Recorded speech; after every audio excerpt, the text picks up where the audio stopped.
Тяжелый труд. Ну, все, что мы закрыто. Зомби, блядь. Покажите смотреть.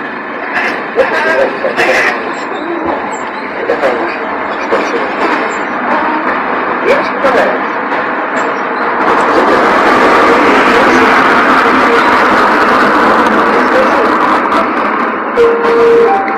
Кот зомбак. Отошло, походу.